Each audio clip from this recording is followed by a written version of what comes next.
നമസ്കാരം. ലേറ്റ് എഡിഷനിലേക്ക് പ്രിയ പ്രേക്ഷകർക്ക് സ്വാഗതം. ശബരിമലയിൽ ഇന്ന് ദർശനം നടത്തിയ തീർത്ഥാടകരുടെ എണ്ണം 1 ലക്ഷം കടന്നു. രാത്രി 10 മണി വരെ 1,370,000 പേരാണ് സന്നിധാനത്തെത്തിയത്. മണ്ഡലകാലം തുടങ്ങി രണ്ടാം തവണയാണ് തീർത്ഥാടകരുടെ എണ്ണം 1 ലക്ഷം കടക്കുന്നത്. MG പ്രതീഷ് ചേരുന്നുണ്ട് വിശദാംശങ്ങളുമായി. പ്രതീഷ്, കഴിഞ്ഞ ദിവസം അവധി ദിവസമായിട്ട് പോലും വളരെ കുറവ് ഭക്തരാണ് സന്നിധാനത്തേക്ക് എത്തിയത്. പക്ഷേ നിയന്ത്രണങ്ങൾ അല്ലെങ്കിൽ അവിടുത്തെ ക്രമീകരണങ്ങളൊക്കെ സുഗമമായപ്പോൾ കൂടുതൽ ഭക്തരെത്തുന്നു എന്ന് വേണം മനസ്സിലാക്കാൻ. നാളത്തെ നിയന്ത്രണങ്ങൾ, സ്പോട്ട് ബുക്കിംഗിലെ ക്രമീകരണം എങ്ങനെയാണ്? ഗോകുൽ, തീർച്ചയായും. കാരണം ശനി ഞായർ ദിവസങ്ങളിൽ സാധാരണ ശബരിമലയിൽ വലിയ തിരക്ക് അനുഭവപ്പെടാറുള്ളതാണ്. പക്ഷേ അതിൽ നിന്ന് വ്യത്യസ്തമായി ശനി ഞായർ ദിവസങ്ങളിൽ തിരക്ക് പൊതുവെ കുറവായിരുന്നു ശബരിമലയിൽ. പക്ഷേ ഇന്ന് വലിയ തീർത്ഥാടന തിരക്കാണ് ശബരിമലയിൽ അനുഭവപ്പെട്ടത്. ഇതുവരെ 1 ലക്ഷത്തിലധികം തീർത്ഥാടകർ ദർശനം നടത്തി എന്നതാണ് പോലീസിന്റെ കണക്ക് വ്യക്തമാക്കുന്നത്. ഏറ്റവും അവസാനമായി പുറത്തു വന്നത് രാത്രി 10 മണിവരെയുള്ള കണക്കാണ്. 1,370,000 തീർത്ഥാടകർ ദർശനം നടത്തി എന്നതാണ് പോലീസ് അറിയിച്ചിരിക്കുന്നത്. 11 മണിക്ക് നട അടയ്ക്കും. ഇപ്പോൾ ശബരിമല നട അടച്ചിട്ടുണ്ട്. ഏകദേശം 1,10,10,000 തീർത്ഥാടകർ ഇന്ന് ദർശനം നടത്തിയിട്ടുണ്ടാകും എന്നതാണ് അനൌദ്യോഗികമായ കണക്കുകൾ ഇപ്പോൾ ലഭ്യമാകുന്നത്. 16,000 തീർത്ഥാടകർക്ക് ഇന്ന് സ്പോട്ട് ബുക്കിംഗ് വഴിയും ദർശനം അനുവദിച്ചിട്ടുണ്ട്. അങ്ങനെ കൂടുതൽ തീർത്ഥാടകർ ഇന്ന് ശബരിമലയിൽ എത്തിയിട്ടുണ്ട്. പക്ഷേ ഈ തീർത്ഥാടകരുടെ എണ്ണത്തിൽ വലിയ വർധനവുണ്ടായിട്ട് മറ്റ് കാര്യമായ ബുദ്ധിമുട്ടുകൾ ഉണ്ടായിരുന്നില്ല. തിരക്ക് പൂർണ്ണമായും നിയന്ത്രണ വിധേയമായിരുന്നു. തീർത്ഥാടകർക്ക് അധികം ക്യൂ നിൽക്കാതെ തന്നെ ദർശനം സാധ്യമായി എന്നതാണ് തീർത്ഥാടകർ അറിയിച്ചിരിക്കുന്നത്. നാളെ ഇന്നത്തെ തിരക്ക് കൂടി പരിഗണിച്ച് നാളെ സ്പോട്ട് ബുക്കിംഗിൽ നിയന്ത്രണം ഏർപ്പെടുത്തിയിട്ടുണ്ട്. നാളെ 70,000 തീർത്ഥാടകർക്ക് വെർച്വൽ ക്യൂ വഴിയും 5,000 തീർത്ഥാടകർക്ക് സ്പോട്ട് ബുക്കിംഗ് വഴിയുമായിരിക്കും ദർശനം അനുവദിക്കുന്നത്. അതിനപ്പുറം തീർത്ഥാടകരെ സ്പോട്ട് ബുക്കിംഗ് വഴി കടത്തി വിടില്ല എന്നുള്ള ഒരു തീരുമാനമാണ് നിലവിൽ ദേവസ്വം ബോർഡ് എടുത്തിരിക്കുന്നത്. ഇന്ന് രാത്രിയോടുകൂടി സംസ്ഥാന പോലീസ് മേധാവി ശബരിമല സന്നിധാനത്ത് എത്തിയിരുന്നു. സുരക്ഷ ഉൾപ്പെടെയുള്ള കാര്യങ്ങൾ അദ്ദേഹം വിലയിരുത്തിയിരുന്നു. അഭൂതപൂർവമായ ഭക്തജന തിരക്കാണ് ശബരിമലയിൽ അനുഭവപ്പെടുന്നത് എന്നതാണ് അദ്ദേഹം പ്രതികരിച്ചത്. എല്ലായിടങ്ങളിലും കൃത്യമായി സുരക്ഷ ഉറപ്പാക്കിയിട്ടുണ്ടെന്നും ഈ തിരക്ക് അനുസരിച്ചായിരിക്കും സ്പോട്ട് ബുക്കിംഗിൽ നിയന്ത്രണം കൊണ്ടുവരികയെന്നും അദ്ദേഹം പ്രതികരിച്ചിട്ടുണ്ട്. എന്തായാലും നിലവിൽ മറ്റ് പ്രശ്നങ്ങളൊന്നും തന്നെ ശബരിമല സന്നിധാനത്തില്ല. തീർത്ഥാടകർ വളരെ സുഗമമായ രീതിയിൽ തന്നെ ദർശനം നടത്തി മടങ്ങുന്നുണ്ട്. ശരി, MG പ്രതീഷാണ് സന്നിധാനത്ത് നിന്ന് വിവരങ്ങൾ നൽകിയത്. സന്നിധാനത്ത് വീണ്ടും തിരക്കേറുകയാണ്. ഇന്ന് 1 ലക്ഷത്തിലധികം ഭക്തർ ദർശനം നടത്തിയെന്ന വിവരമാണ് MG പ്രതീഷ് പങ്കുവയ്ക്കുന്നത്. കിഴക്കൻ ആഫ്രിക്കൻ രാജ്യമായ എത്യോപ്യയിൽ വടക്ക് കിഴക്കൻ മേഖലയിലെ ഹേലി ഗുബി അഗ്നിപർവ്വതം പൊട്ടിത്തെറിച്ചു. 12,000 വർഷത്തിനിടെ ആദ്യമായാണ് ഈ അഗ്നിപർവ്വതം പൊട്ടിത്തെറിക്കുന്നത്. ആളപായം റിപ്പോർട്ട് ചെയ്തിട്ടില്ലെങ്കിലും ഇന്ത്യ ഉൾപ്പെടെയുള്ള രാജ്യങ്ങളിലെ വിമാന സർവീസിനെ ബാധിച്ചു. അഗ്നിപർവ്വതത്തിൽ നിന്നുള്ള ചാരമേഘങ്ങൾ ഇന്ത്യ, യമൻ, ഒമാൻ, വടക്കൻ പാകിസ്ഥാൻ എന്നിവിടങ്ങളിലേക്കാണ് നീങ്ങിയത്. ശ്രീജിത്ത് ബാലകൃഷ്ണൻ ചേരുന്നുണ്ട് വിശദാംശങ്ങളുമായി ന്യൂസ് ഡെസ്കിൽ നിന്ന്. ശ്രീജിത്ത്, ഇപ്പോൾ തന്നെ നെടുമ്പാശ്ശേരിയിൽ നിന്ന് പുറപ്പെടേണ്ട വിമാനങ്ങൾ റദ്ദാക്കിയിട്ടുണ്ട്. ഗൾഫ് മേഖലയിലേക്കുള്ള യാത്ര, പ്രത്യേകിച്ച് ഉംറ തീർത്ഥാടകരുടെയൊക്കെ യാത്രയെ, ക്രമീകരണങ്ങളെയൊക്കെ ബാധിക്കുന്ന തരത്തിലേക്കാണല്ലോ ഈ അഗ്നിപർവ്വത സ്ഫോടനം മാറുന്നത്. തീർച്ചയായും ഈ ദൃശ്യങ്ങൾ കാണുന്ന പോലെ തന്നെയാണ് ഗോകുൽ. ഏതാണ്ട് 12,000 വർഷങ്ങൾക്ക് ശേഷമാണ് എത്യോപ്യയിലെ ഈ അഗ്നിപർവ്വതം പൊട്ടിത്തെറിച്ചിട്ടുള്ളത്. ഒരുപക്ഷെ ആളുകളെ, ജനങ്ങളെ വലിയ രൂപത്തിൽ ബാധിക്കുന്നില്ല എങ്കിൽ പോലും ഇതിൻ്റെ പുകച്ചുരുളുകളും ചാരപ്പൊടികളും ആ രൂപത്തിലുള്ള ചാരവുമെല്ലാം ഏതാണ്ട് 14 കിലോമീറ്റർ ഉയരത്തിലാണ് ആകാശത്തേക്ക് വ്യാപിച്ചിരിക്കുന്നത്. അതാണിപ്പോൾ ഈ അഗ്നിപർവ്വത സ്ഫോടനത്തിൻ്റെ ആഘാതം, വ്യാപ്തി എന്ന് പറയുന്നത്. അതാണ് ആ രൂപത്തിൽ ആ മേഖലയിലാകെ, അതായത് ഇൻഡോ അറബ് മേഖലയിലാകെ ഈ ചാരവും പൊടികളും വ്യാപിച്ചിരിക്കുകയാണ്. ഏതാണ്ട് ഓമനും യമാനും ഇന്ത്യയും പാകിസ്ഥാനും അടങ്ങുന്ന, അതോടൊപ്പം തന്നെ സൗദി അറേബ്യ അടങ്ങുന്ന മേഖലയെ പൂർണ്ണമായും, അതിൻ്റെ ആകാശമേഖലയെ പൂർണ്ണമായും വിഴുങ്ങുന്ന രൂപത്തിലേക്കാണ് ഈ ചാരമേഘങ്ങൾ വ്യാപിച്ചിട്ടുള്ളത്. അത് ഏറ്റവും കൂടുതൽ ആഘാതം അതിൽ വരാൻ പോകുന്ന, അല്ലെങ്കിൽ പ്രതിഫലിക്കുന്നത് വ്യോമമേഖലയിലാണ്. ഇപ്പോൾ ഉംറ തീർത്ഥാടനം ആരംഭിക്കുകയാണ്, അല്ലെങ്കിൽ ആരംഭിച്ച് കഴിഞ്ഞിരിക്കുന്നു. ആ രൂപത്തിൽ വിമാന സർവീസുകൾ സൗദി അറേബ്യയിലേക്ക് ഇന്ത്യയിൽ നിന്നടക്കം ധാരാളം സർവീസുകൾ ആരംഭിച്ചു കഴിഞ്ഞു. ഇപ്പോൾ ഏറ്റവും ഒടുവിൽ വരുന്ന വിവരപ്രകാരം ദില്ലി, ജയ്പൂർ, അഹമ്മദാബാദ്, ഒപ്പം തന്നെ നമ്മുടെ നെടുമ്പാശ്ശേരി, കാലിക്കറ്റ് അടക്കമുള്ള വിമാനത്താവളങ്ങളിൽ നിന്ന് പറന്നു ഉയരേണ്ട വിമാനങ്ങളെല്ലാം ഇപ്പോൾ റദ്ദ് ചെയ്തിരിക്കുകയാണ്. അങ്ങനെ ഈ മേഖലയിൽ, അതായത് ഒമാനും സൗദിയും യമനും ഇന്ത്യയും പാകിസ്ഥാനും ബംഗ്ലാദേശും അടങ്ങുന്ന മേഖലയിൽ നിന്ന് സൗദിയിലേക്ക് പുറപ്പെടേണ്ട വിമാനങ്ങൾ മുഴുവൻ റദ്ദാക്കേണ്ട സാഹചര്യത്തിലേക്കാണ് കാര്യങ്ങൾ പോകുന്നത്. കഴിഞ്ഞ 23-ാം തീയതിയാണ് ഈ അഗ്നിപർവ്വതം പൊട്ടിത്തെറിക്കുകയും അതിനുശേഷം വലിയ രൂപത്തിൽ പുകപടലങ്ങൾ അന്തരീക്ഷത്തിലേക്ക് വ്യാപിക്കുകയും ചെയ്യുന്നു. അതിനുശേഷമാണ് ആകാശം മുഴുവൻ ചാരമേഘങ്ങളായി മാറുന്നത്. ഇന്ന് രാവിലെ മുതലാണ് ആകാശം വലിയ രൂപത്തിൽ ഈ ചാരമേഘങ്ങൾ നിറയുകയും വിമാന സർവീസുകളെ അത് ഗുരുതരമായി ബാധിക്കുമെന്ന റിപ്പോർട്ടുകളിലേക്കും വരുന്നത്. ഇന്ന് വൈകുന്നേരം മുതൽ അഹമ്മദാബാദിൽ നിന്നും ദില്ലിയിൽ നിന്നും ജയ്പൂരിൽ നിന്നും നെടുമ്പാശ്ശേരിയിൽ നിന്നുമുള്ള വിമാന സർവീസുകൾ, അതായത് അറബ് മേഖലയിലേക്കും ഒമാനും യമനും അടക്കമുള്ള മേഖലയിലേക്കുള്ള വിമാന സർവീസുകൾ ഭാഗികമായും പിന്നീട് ഇപ്പോൾ പൂർണ്ണതോതിലും ഏതാണ്ട് റദ്ദ് ചെയ്യപ്പെടുന്ന സാഹചര്യത്തിലേക്കാണ് പോകുന്നത്. എന്തായാലും ഏതാണ്ട് ഒരു 14 കിലോമീറ്റർ ഉയരം എന്ന് പറയുമ്പോൾ സ്വാഭാവികമായും ആകാശത്തെ വ്യോമമേഖലയെ പൂർണ്ണമായും ബാധിക്കുന്ന രൂപത്തിലാണ് ഈ ചാരമേഘങ്ങൾ ആകാശം മുഴുവൻ ഉയർന്നു നിൽക്കുന്നത്. ജനങ്ങളെ, ആഫ്രിക്കയെ അത് വലിയ രൂപത്തിൽ ഈ അഗ്നിപർവ്വതം പൊട്ടിത്തെറിച്ചത് ജനങ്ങളെ ബാധിക്കുന്ന, അല്ലെങ്കിൽ ആ രൂപത്തിൽ ആളപായമോ മറ്റു ദുരന്തങ്ങളോ ഒന്നും ഉണ്ടായില്ലെങ്കിൽ പോലും വ്യോമമേഖലയെ പൂർണ്ണമായും ബാധിച്ചിരിക്കുകയാണ്. ആ മേഖല ഒരുപക്ഷെ വരും ദിവസങ്ങളിൽ പൂർണ്ണമായും സ്തംഭിക്കുന്ന രൂപത്തിലേക്കാണ് കാര്യങ്ങൾ പോകുന്നത്. ഇത് വരും ദിവസങ്ങളിലും നീണ്ടു നിൽക്കുമെന്നാണ് ഇപ്പോൾ വിദഗ്ധർ റിപ്പോർട്ട് ചെയ്യുന്നത്. ഗോകുൽ, ശരി, എത്യോപ്യയിലെ അഗ്നിപർവ്വത സ്ഫോടനം ലാവാപ്രവാഹമൊന്നും പ്രതിസന്ധി ഉണ്ടാക്കുന്നില്ലെങ്കിൽ പോലും ഇൻഡോ അറബ് മേഖലയിലെ വ്യോമഗതാഗതത്തെ പ്രതിസന്ധിയിലാക്കിയിരിക്കുകയാണ്. ശ്രീജിത്ത് ബാലകൃഷ്ണനാണ് വിശദാംശങ്ങൾ പങ്കുവച്ചത്. നെടുമ്പാശ്ശേരിയിൽ നിന്നുള്ള വിമാനങ്ങൾ റദ്ദാക്കിയതിനെ തുടർന്ന് യാത്രക്കാർ കുടുങ്ങി. ജിദ്ദ, ദുബായ് സർവീസുകളാണ് റദ്ദാക്കിയത്. ഉംറ തീർത്ഥാടകരെ ഉൾപ്പെടെ മടക്കി അയച്ചു. എത്യോപ്യയിലെ അഗ്നിപർവ്വത സ്ഫോടനത്തെ തുടർന്നാണ് വിമാനം റദ്ദാക്കിയത്.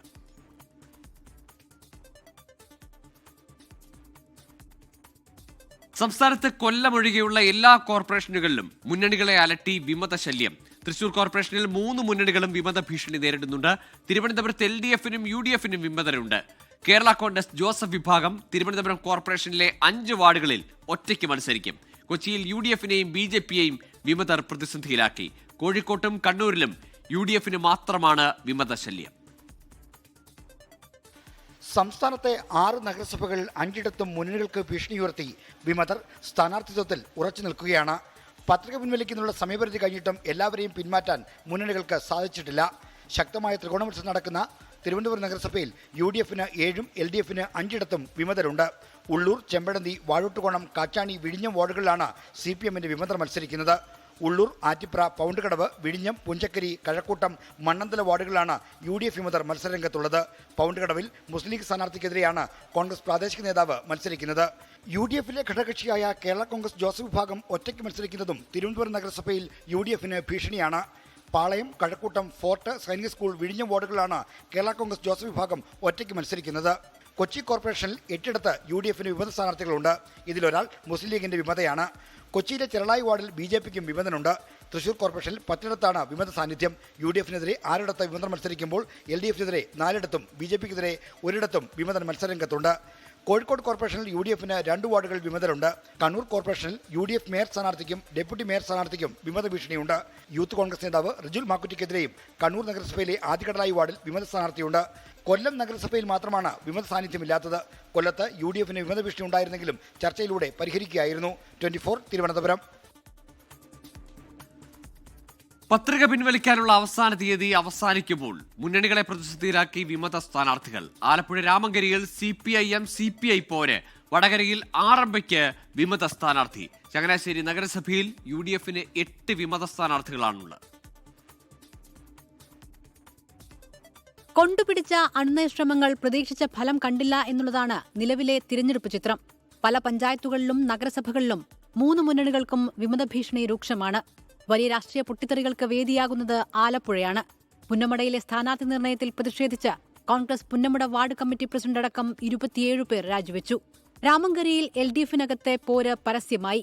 CPI-യുടെ 5 സ്ഥാനാർത്ഥികൾ പാർട്ടി ചിഹ്നത്തിൽ മത്സരിക്കും. പത്രിക പിൻവലിപ്പിക്കാനുള്ള CPIM ശ്രമം ഫലം കണ്ടില്ല.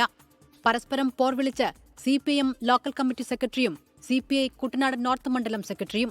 CPI-യുടെ 6 പേരും ജയിക്കുമെന്നുള്ള കാര്യത്തിൽ സംശയമില്ല. അതിനുള്ള എല്ലാ സാഹചര്യങ്ങളും ഉണ്ട്. ജനങ്ങൾ ഞങ്ങളുടെ കൂടെയാണ്. ഞങ്ങൾക്ക് നല്ല പ്രതീക്ഷയാണ്. CPI-ക്കാർ ചില പ്രദേശങ്ങളിൽ മത്സരിക്കുന്നുണ്ട്. ആ മത്സരം കൊണ്ട് അവരുടെ ഇവിടുത്തെ ബലം തെളിയിക്കാൻ അവർക്ക് പറ്റും എന്നുള്ളതാണ് ഞങ്ങൾ മനസ്സിലാക്കുന്നത്. അപ്പോൾ ഇതോടുകൂടി അവരുടെ ബലം മനസ്സിലാക്കി പിരിഞ്ഞു പൊക്കോളും എന്നുള്ളതാണ്. ആലപ്പുഴ നഗരസഭയിലും CPIM-ന് വിമതനുണ്ട്. തൃത്താലയിലെ 4 പഞ്ചായത്തുകളിൽ CPIM CPI നേർക്കുനേർ പോരാട്ടമാണ്. മണ്ണാർക്കാട് CPIM-നെതിരെ പോരാടാനുറച്ച് PK ശശി അനുകൂല വിഭാഗം രംഗത്തുണ്ട്. 3 പഞ്ചായത്തുകളിലെ ഓരോ വാർഡുകളിലും ശ്രീകൃഷ്ണപുരം, കാരക്കുറിശി ഡിവിഷനിലും PK ശശി വിഭാഗത്തെ UDF പിന്തുണയ്ക്കും. കോട്ടയം നഗരസഭയിൽ ചെയർപേഴ്സൺ ബിൻസി സെബാസ്റ്റിനെതിരെ വിമത സ്ഥാനാർത്ഥി രംഗത്തുണ്ട്. ഏറ്റുമാനൂർ നഗരസഭയിൽ 3 മുന്നണികൾക്കും വിമത സ്ഥാനാർത്ഥികളുണ്ട്. കോട്ടയം പാമ്പാടി ബ്ലോക്ക് പഞ്ചായത്തിലെ UDF വിമത സ്ഥാനാർത്ഥി റിജി M ഫിലിപ്പോസ് പിന്മാറി. വടകര നഗരസഭയിലെ 27-ാം വാർഡിൽ RMP ജില്ലാ കമ്മിറ്റി അംഗം AP ഷാജിത്തിനെതിരെ RMP പ്രവർത്തകൻ പുത്തൻപുരയിൽ ആസാദ് വിമതനായി മത്സരിക്കും. കോഴിക്കോട് കുന്നമംഗലം ബ്ലോക്ക് പഞ്ചായത്തിലെ പൂവാട്ടുപറമ്പ് ഡിവിഷനിൽ കോൺഗ്രസിന്റെ ഔദ്യോഗിക സ്ഥാനാർത്ഥിയായ മുൻ MP രമ്യ ഹരിദാസിന്റെ അമ്മ രാധാ ഹരിദാസിനെതിരെ വിമത സ്ഥാനാർത്ഥി രംഗത്തുണ്ട്. വിമതർക്ക് മുന്നറിയിപ്പുമായി കോഴിക്കോട് DCC നേതൃത്വം രംഗത്തെത്തി. 48 മണിക്കൂറിനുള്ളിൽ അവർ മത്സരരംഗത്ത് പിന്മാറി UDFന്റെ ഔദ്യോഗിക സ്ഥാനാർത്ഥിക്ക് പിന്തുണ പ്രഖ്യാപിച്ചുള്ള പ്രഖ്യാപനം നടത്തണം. ഇടുക്കി കട്ടപ്പന നഗരസഭയിൽ കോൺഗ്രസിന് 4 വിമതരാണുള്ളത്. നഗരസഭാ മുൻ അധ്യക്ഷ ബീന ജോബിയും വിമത സ്ഥാനാർത്ഥിയാണ്. ചങ്ങനാശ്ശേരി നഗരസഭയിൽ UDFന് 8 വിമത സ്ഥാനാർത്ഥികളുണ്ട്. വിവിധ ബ്യൂറോകൾക്കൊപ്പം 24 കൊച്ചി. തദ്ദേശ തെരഞ്ഞെടുപ്പിൽ കണ്ണൂരിൽ 14ഇടത്ത് LDFന് എതിരില്ല. ആന്തൂർ നഗരസഭയിലും കണ്ണപുരം, മലപ്പട്ടം പഞ്ചായത്തുകളിലെ വാർഡുകളിലുമാണ് എതിരാളികളില്ലാത്തത്. ഇവിടെ CPIM ഭീഷണിപ്പെടുത്തുന്നു എന്നാണ് പ്രതിപക്ഷ ആരോപണം.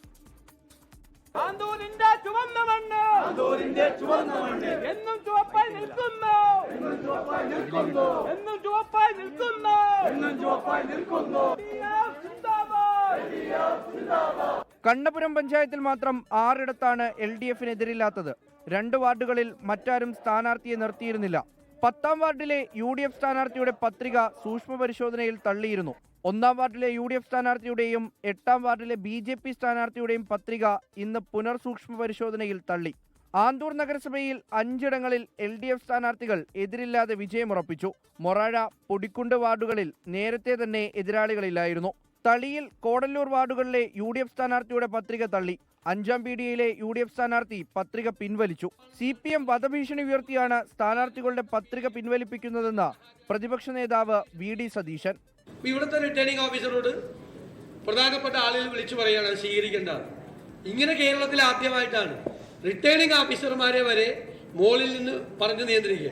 എന്നാൽ വ്യാജ ഒപ്പിട്ട് സ്ഥാനാർത്ഥികളെ നിർത്തുന്ന ഗതികേടിലാണ് UDF എന്ന് CPM തിരിച്ചടിച്ചു. ആ പട്ടിക തള്ളാൻ വേണ്ടിയിട്ട് കാരണമായിട്ട് റിട്ടേണിംഗ് ഓഫീസർ കണ്ടത് നാമനിർദ്ദേശം ചെയ്യപ്പെട്ടിട്ടുള്ള ആൾ തന്നെ റിട്ടേണിംഗ് ഓഫീസറുടെ മുന്നിൽ ഹാജരായിട്ട് നേരത്തെ ഞാനല്ല ഒപ്പിട്ടിട്ടുള്ളത് എന്നത് പറഞ്ഞിട്ടുണ്ട്.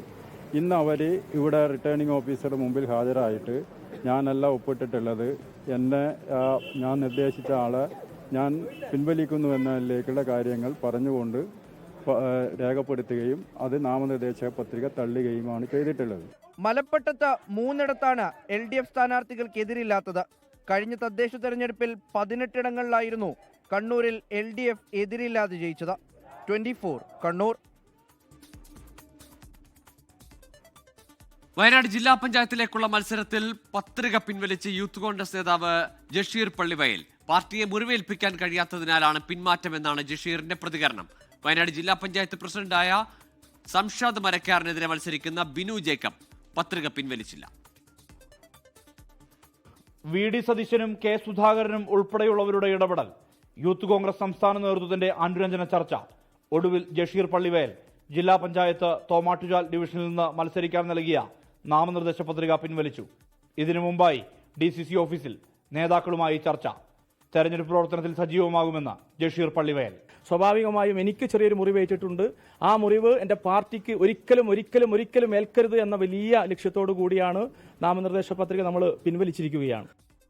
പത്രിക പിൻവലിക്കാനുള്ള സമയം കഴിഞ്ഞപ്പോൾ മത്സരത്തിൽ ഉറച്ചു നിന്നത് പനമരം ബ്ലോക്ക് പഞ്ചായത്ത് പൂതാടി ഡിവിഷനിൽ മുൻ പഞ്ചായത്ത് പ്രസിഡന്റ് കൂടിയായ ബിനു ജേക്കബ്. എതിരാളി പാർട്ടിയുടെ ഔദ്യോഗിക സ്ഥാനാർത്ഥിയും ജില്ലാ പഞ്ചായത്ത് പ്രസിഡന്റുമായ സംഷാദ് മരക്കാർ. സാധാ കോൺഗ്രസ് പ്രവർത്തകരുടെ പ്രതിനിധിയായിട്ടാണ് ഈ തെരഞ്ഞെടുപ്പിൽ ഞാൻ മത്സരിക്കുന്നത്. നിശ്ചയമായും കോൺഗ്രസ് പ്രവർത്തകർ, UDF പ്രവർത്തകരുടെ പിന്തുണ എനിക്കുണ്ട് എന്ന കാര്യത്തിൽ ഒരു സംശയമില്ല. KSU ജില്ലാ പ്രസിഡന്റ് ഗൗതം ഗോകുൽദാസ് മത്സരിക്കുന്ന മീനങ്ങാടി ജില്ലാ പഞ്ചായത്ത് ഡിവിഷനിൽ കേരള കോൺഗ്രസ് ജോസഫ് സ്ഥാനാർത്ഥിയുണ്ട്. Youth Congress block vice president കൂടിയായ ലിൻഡോ കുര്യാക്കോസാണ് കേരള കോൺഗ്രസ് ജോസഫ് ടിക്കറ്റിൽ മത്സരിക്കുന്നത്. മുള്ളൻകൊല്ലി പഞ്ചായത്തിലും ബ്ലോക്ക് തലത്തിലും കോൺഗ്രസിന് വിമത സ്ഥാനാർത്ഥികളുണ്ട്. 24 വയനാട്. രാഹുൽ മാങ്കൂട്ടത്തിൽ MLAക്ക് കുരുക്കായി ലൈംഗിക പീഡന ആരോപണത്തിൽ കൂടുതൽ തെളിവ് പുറത്ത്. പെൺകുട്ടിയെ ഗർഭധാരണത്തിനും ഗർഭഛിദ്രത്തിനും നിർബന്ധിക്കുന്നതിന്റെ ശബ്ദ സന്ദേശവും വാട്സപ്പ് ചാറ്റും ഉൾപ്പെടെ പുറത്തുവന്നു. ഓഡിയോ നിഷേധിക്കാത്ത രാഹുൽ നിയമവിരുദ്ധമായി ഒന്നും ചെയ്തിട്ടില്ലെന്ന് ആവർത്തിച്ചു.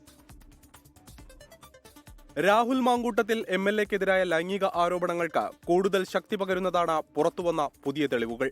പെൺകുട്ടിയെ ഗർഭഛിദ്രത്തിന് നിർബന്ധിക്കുന്നതിനൊപ്പം അധിക്ഷേപിക്കുകയും ഭീഷണിപ്പെടുത്തുകയും ചെയ്യുന്നത് ഓഡിയോയിൽ വ്യക്തം. എനിക്ക് വീട്ടിൽ പോയിട്ട് എനിക്ക് അമ്മയെ കണ്ടിട്ട് കരച്ചിൽ സഹിക്കാൻ പറ്റുന്നില്ല. ഞാൻ നിന്നോട് കഴിഞ്ഞ ദിവസം സംസാരിച്ചപ്പോൾ ഇന്നുകൊണ്ട് ലോകം അവസാനിക്കാൻ പോവല്ലോ. പെൺകുട്ടി വൈകാരികമായപ്പോൾ നാടകം കളിക്കരുതെന്നാണ് രാഹുൽ പരിഹസിക്കുന്നത്. എനിക്ക് വോമിറ്റിംഗ് ഉണ്ട്, കുറച്ച് പ്രശ്നങ്ങളുണ്ട് അതിനകത്ത്. എന്റെ പൊന്നു സുഹൃത്തെ, താൻ ആദ്യം ഒന്ന് റിയലിസ്റ്റിക് ആയിട്ട് സംസാരിക്കും. ഈ ഡ്രാമ കാണിക്കുന്നവർ എനിക്ക് ഇഷ്ടം. ഡ്രാമ എന്നാണ് പറയുന്നത്. എനിക്ക് വയ്യാണ്ടിരിക്കാൻ ഞാൻ എല്ലാവരും ശ്രദ്ധിക്കുന്നുണ്ട്. പെൺകുട്ടിയെ ഗർഭധാരണത്തിന് നിർബന്ധിക്കുന്നതാണ് വാട്സപ്പ് ചാറ്റിൽ. ശബ്ദരേഖയും വാട്സപ്പ് ചാറ്റും പുറത്തു വന്നിട്ടും പഴയ ന്യായീകരണം ആവർത്തിക്കുകയാണ് രാഹുൽ മാങ്കൂട്ടത്തിൽ.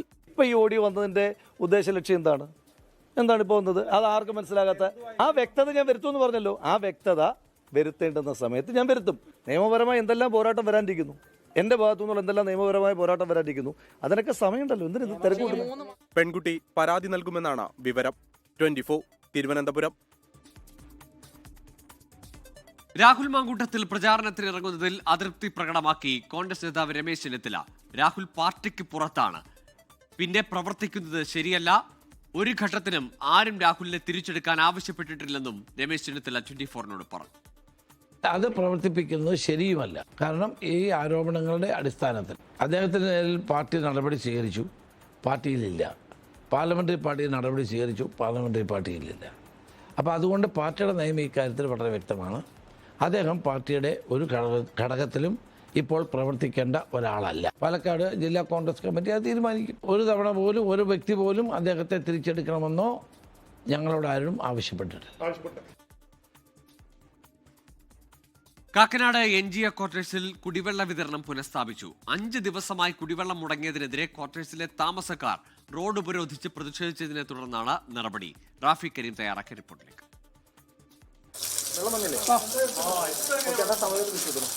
കാക്കനാട് NGO ക്വാർട്ടേഴ്സിലെ സർക്കാർ ജീവനക്കാർ നടത്തിയ പ്രതിഷേധം ഫലം കണ്ടിരിക്കുകയാണ്. കുടിവെള്ള വിതരണം വാട്ടർ അതോറിറ്റി പുനഃസ്ഥാപിച്ചിട്ടുണ്ട്. ഇവർക്കുള്ള കുടിവെള്ളം ഇവരുടെ വീടുകളിലേക്ക് എത്തുന്നുണ്ട്. അതായത് നേരത്തെ 5 ദിവസമായി ഇവർ ഈ കുടിവെള്ളമില്ലാതെ വലയുകയായിരുന്നു. ഈ സമയത്ത് ഇവർ നിരന്തരമായി വാട്ടർ അതോറിറ്റിയോട് ആവശ്യപ്പെട്ടത് കുടിവെള്ള വിതരണം പുനഃസ്ഥാപിക്കണമെന്നായിരുന്നു. അപ്പോഴൊന്നും വാട്ടർ അതോറിറ്റി ഇവരുടെ കുടിവെള്ള വിതരണം പുനഃസ്ഥാപിച്ചിരുന്നില്ല. ഇപ്പോൾ ഇവർ റോഡ് ഉപരോധിച്ച ഒരു പ്രതിഷേധത്തിലേക്ക് കടന്നപ്പോഴാണ് ഇത്തരത്തിൽ ഈ കുടിവെള്ള വിതരണം പുനഃസ്ഥാപിക്കാൻ വാട്ടർ അതോറിറ്റി തയ്യാറായിരിക്കുന്നത്. ഇവർക്ക് വെള്ളം വിതരണം ചെയ്യുന്ന വാൽവ് വാട്ടർ അതോറിറ്റി തുറന്നു നൽകിയിട്ടുണ്ട്. ഇപ്പോൾ എന്തായാലും ഈ സമരം അവസാനിപ്പിക്കാനുള്ള തീരുമാനത്തിലാണ് ഇവർ. നമ്മൾ ഇന്നെടുത്ത ഈ എഫേർട്ട് വളരെയധികം പ്രയോജനപ്പെട്ടിട്ടുണ്ട്. നമുക്ക് വാൽവ് തുറന്നു തന്ന് ഒരു 15 മിനിറ്റ് കൊണ്ട് നമുക്ക് വെള്ളം എത്തിയിട്ടുണ്ട്. എല്ലാവരും സമാധാനപരമായിട്ട് പിരിഞ്ഞു പോവുക. വെള്ളം വന്നു എല്ലാവർക്കും വന്നു. വെള്ളം വന്നു, ചെന്ന് നോക്കിക്കോ. വെള്ളം വന്നു.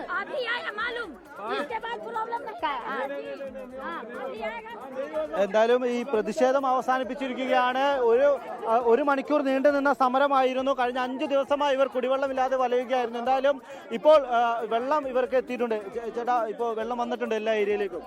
ഇന്ന് രാവിലെ മുതൽ നമ്മൾ വാട്ടർ അതോറിറ്റിയിലെ പമ്പ് ഓപ്പറേറ്ററെയും വാൽവ് ഓപ്പറേറ്റ് ചെയ്യുന്ന ആളുടെയും കൂടെ നടന്നതാണ്.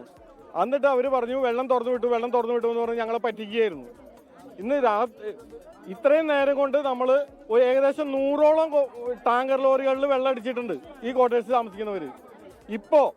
ഇപ്പോൾ നമ്മുടെ പ്രതിഷേധത്തിൻ്റെ അവസാന ഘട്ടത്തിൽ വാട്ടർ അതോറിറ്റിയിൽ നിന്നും AE പറഞ്ഞതനുസരിച്ച് വാൽവ് ഓപ്പറേറ്റർ വന്ന് വാൽവ് തുറന്ന് നമ്മുടെ താഴ്ത്ത ഭാഗങ്ങളിലുള്ള ക്വാർട്ടേഴ്സുകളിൽ നല്ല പ്രഷറിൽ വെള്ളം വന്നു തുടങ്ങിയിട്ടുണ്ട്. ഇന്ന് ഏകദേശം 1 മണിക്കൂറിനുള്ളിൽ തന്നെ എല്ലാ ക്വാർട്ടേഴ്സുകളിലേക്കും വെള്ളം കിട്ടും എന്നാണ് നമ്മൾ വിശ്വസിക്കുന്നത്. തീർച്ചയായും ഈ സമരം അവസാനിപ്പിച്ചിരിക്കുകയാണ്. കഴിഞ്ഞ 5 ദിവസം ഇവർ വാട്ടർ അതോറിറ്റിയിൽ നിരന്തരമായി പരാതി അറിയിച്ചിരുന്നു. ഒരു തരത്തിലുമുള്ള പരിഹാരം ഇവർക്കുണ്ടായില്ല. അങ്ങനെയാണ് കുട്ടികളുടെ സ്കൂളിൽ പോക്കടക്കം മുടങ്ങിയ ഒരു സാഹചര്യത്തിലാണ് സർക്കാർ ജീവനക്കാർ ഇവർ രാത്രിയിൽ ഈ റോഡ് ഉപരോധിച്ചുള്ള സമരത്തിലേക്ക് കടന്നത്. ഈ സമരത്തിൽ ഇതിനോട് പോലീസ് എത്തുകയും പിന്നീട് പോലീസുമായി ഇവർ ചർച്ച നടത്തുകയും പോലീസ് ഉദ്യോഗസ്ഥർ വാട്ടർ അതോറിറ്റി ജീവനക്കാരുമായി ചർച്ച നടത്തുകയും അതിനുശേഷമാണ് ഇപ്പോൾ ഇവരുടെ വീടുകളിലേക്കുള്ള ജലവിതരണം പുനഃസ്ഥാപിച്ചിരിക്കുന്നത്. പാലക്കാട് നിന്നൊരു വാർത്ത വരുന്നു. ചാലിശ്ശേരി പട്ടാമ്പി റോഡ് നവീകരണത്തിനായി കുഴിച്ച കുഴിയിൽ വീണ ബൈക്ക് യാത്രികന് ഗുരുതര പരുക്ക്. കൂറ്റനാട് ആമക്കാവ് സ്വദേശി രാജേഷിനാണ് പരിക്കേറ്റത്. ഐഷത്തുൽ ഷംന ചേരുന്നുണ്ട് വിശദാംശങ്ങളുമായി. ഷംന, ഈ റോഡ് പണി നടക്കുന്നത് സംബന്ധിച്ച് മുന്നറിയിപ്പ് ബോർഡുകൾ ഉണ്ടായിരുന്നില്ലേ? അതല്ല അത് ശ്രദ്ധയിൽപ്പെടാതെ ഉണ്ടായ അപകടമോ? ഗോകുൽ, ഇന്ന് രാത്രി 7:45 കൂടിയാണ് ഈ അപകടം ഉണ്ടാകുന്നത്. നിലവിൽ അവിടെ റോഡ് പണി നടക്കുന്നതിന്റെ സൂചനാ ബോർഡുകൾ ഉണ്ടായിരുന്നു. പക്ഷെ അത് രാത്രിയിൽ പെടാതായതോടുകൂടിയാണ് ഇത്തരം ഒരു ഗുരുതരമായ ഒരു അപകടം ഉണ്ടാകുന്നത്. ചാലിശ്ശേരി പട്ടാമ്പി റോഡ് നവീകരണവുമായി ബന്ധപ്പെട്ടാണ് ഈ ഓവുപാലത്തിനായി കുഴികൾ കുഴിച്ചിരുന്നത്. ഇതിൽ വീണാണ് കൂറ്റനാട് ആമക്കാവ് സ്വദേശിയായ രാജേഷിന് പരിക്ക് പറ്റിയത്. രാജേഷിന് എന്തായാലും ഗുരുതരമായി തന്നെ പരിക്ക് പറ്റിയിട്ടുണ്ട്. ഈ കൂറ്റനാട് ഭാഗത്ത് നിന്ന് ആമക്കാവിലേക്കുള്ള യാത്രക്കിടെയായിരുന്നു ഈ അപകടം ഉണ്ടായിരുന്നത്. രാജേഷിനെ ഇപ്പോൾ കുന്നംകുളത്ത് സ്വകാര്യ ആശുപത്രിയിൽ പ്രവേശിപ്പിച്ചിരിക്കുകയാണ്. എന്തായാലും ഈ പാത അത് കുറച്ച് ദിവസങ്ങളെ ആയിട്ടുള്ളൂ ഈ റോഡ് പണി നടക്കുന്നത്. അതിന്റെ ഭാഗമായാണ് ഇപ്പോൾ ഈ കുഴികൾ കുഴിച്ചിട്ടുള്ളത്. എന്തായാലും അപകട സൂചനാ ബോർഡുകൾ, അതായത് റോഡ് പണി നടക്കുന്നതിന്റെ സൂചനാ ബോർഡുകൾ ഭാഗത്തുണ്ടായിരുന്നു. പക്ഷെ അത് രാത്രിയിൽ ശ്രദ്ധയിൽപ്പെടാത്തതോടെയാണ് ഇത്തരം ഗുരുതരമായ ഒരു അപകടത്തിലേക്ക് നയിച്ചതെന്നാണ് പ്രദേശവാസികൾ ഉൾപ്പെടെ പറയുന്നത്. ഗോകുൽ. ശരി, ഐഷത്തുൽ ഷംനയാണ് വിശദാംശങ്ങൾ നൽകിയത് പാലക്കാട് നിന്ന്. വിഖ്യാത ബോളിവുഡ് നടൻ ധർമ്മേന്ദ്ര ഇനി ഓർമ്മ. വാർദ്ധക്യ സഹജമായ അസുഖങ്ങളെ തുടർന്ന് ചികിത്സയിലിരിക്കെ മുംബൈയിലെ വസതിയിലായിരുന്നു അന്ത്യം. ഒരു യുഗം അവസാനിച്ചെന്ന് പ്രധാനമന്ത്രി നരേന്ദ്രമോദി അനുശോചിച്ചു. 90-ാം പിറന്നാളിന് ദിവസങ്ങൾ മാത്രം ശേഷിക്കെ ബോളിവുഡിലെ ഹീമാൻ വിടവാങ്ങി. ഉച്ചയോടെയാണ് മരണവിവരം കുടുംബം അറിയിച്ചത്. കഴിഞ്ഞ മാസം അവസാനമാണ് ശ്വാസതടസ്സമടക്കം ആരോഗ്യ പ്രശ്നങ്ങൾ കാരണം ധർമ്മേന്ദ്രയെ മുംബൈയിലെ ആശുപത്രിയിൽ പ്രവേശിപ്പിച്ചത്. തുടർന്ന് വെന്റിലേറ്ററിലേക്ക് മാറ്റേണ്ടി വന്നു. വീട്ടിലും ഇതേ സൗകര്യം ഒരുക്കിയാണ് ഒരാഴ്ച മുമ്പ് ആശുപത്രി വിട്ടത്. വിലേപാർലയിലെ ശ്മശാനത്തിൽ ഉച്ചയ്ക്ക് 2 മണിയോടെ സംസ്കാര ചടങ്ങുകൾ നടന്നു. കുടുംബാംഗങ്ങൾക്കൊപ്പം നടന്മാരായ ആമിർ ഖാൻ, അക്ഷയ് കുമാർ, ആദിത്യ കപൂർ, ഷബാന ആസ്മി തുടങ്ങി പ്രമുഖരുടെ നീണ്ട നിര അന്തിമോപചാരം അർപ്പിക്കാനെത്തി. ഒരു യുഗാവസാനമെന്നാണ് പ്രധാനമന്ത്രി നരേന്ദ്രമോദി ദുഃഖം രേഖപ്പെടുത്തിയത്. പകരക്കാരനില്ലാത്ത പ്രതിഭയാണ് വിടവാങ്ങിയതെന്ന് ഉപരാഷ്ട്രപതി അനുശോചിച്ചു. രാഷ്ട്രീയ, സിനിമാ, സാംസ്കാരിക രംഗത്തെ പ്രമുഖരും അനുശോചിച്ചു. 24 മുംബൈ. സുപ്രീം കോടതിയുടെ 53-ാം ചീഫ് ജസ്റ്റിസായി ജസ്റ്റിസ് സൂര്യകാന്ത് സത്യപ്രതിജ്ഞ ചെയ്തു. രാഷ്ട്രപതി ഭവനിൽ നടന്ന ചടങ്ങിൽ രാഷ്ട്രപതി ദ്രൗപദി മുർമു സത്യവാചകം ചൊല്ലിക്കൊടുത്തു. 2027 ഫെബ്രുവരി 9 വരെയാണ് ചീഫ് ജസ്റ്റിസ് പദവിയിൽ ജസ്റ്റിസ് സൂര്യകാന്തിന്റെ കാലാവധി. मैं सूर्यकांत, जो भारत के उच्चतम न्यायालय का मुख्य न्यायमूर्ति नियुक्त हुआ हूं. ഹരിയാനയിൽ നിന്നും സുപ്രീം കോടതി ചീഫ് ജസ്റ്റിസ് ആകുന്ന ആദ്യ വ്യക്തിയാണ് ജസ്റ്റിസ് സൂര്യകാന്ത്. രാഷ്ട്രപതി ഭവനിൽ നടന്ന ജസ്റ്റിസ് സൂര്യകാന്തിന്റെ സത്യപ്രതിജ്ഞാ ചടങ്ങിൽ വിദേശ രാജ്യങ്ങളിലെ ചീഫ് ജസ്റ്റിസുമാരും പങ്കെടുത്തു. ഹരിയാന ഹിസാർ ജില്ലയിലെ സാധാരണ കർഷക കുടുംബത്തിലായിരുന്നു ജസ്റ്റിസ് സൂര്യകാന്തിന്റെ ജനനം. ബെഞ്ചില്ലാത്ത സ്കൂളിൽ നിന്ന് പഠനം ആരംഭിച്ച ജസ്റ്റിസ് സൂര്യകാന്ത് ഇന്ന് സുപ്രീം കോടതിയുടെ സുപ്രധാന ഭരണഘടനാ ബെഞ്ചിനെ നയിക്കാൻ ഒരുങ്ങുകയാണ്. 2018 ഹിമാചൽ പ്രദേശ് ഹൈക്കോടതിയുടെ ചീഫ് ജസ്റ്റിസായി. 2019 മെയ് 24 ജസ്റ്റിസ് സൂര്യകാന്ത് സുപ്രീം കോടതി ജഡ്ജിയായി ഉയർത്തപ്പെടുന്നത്.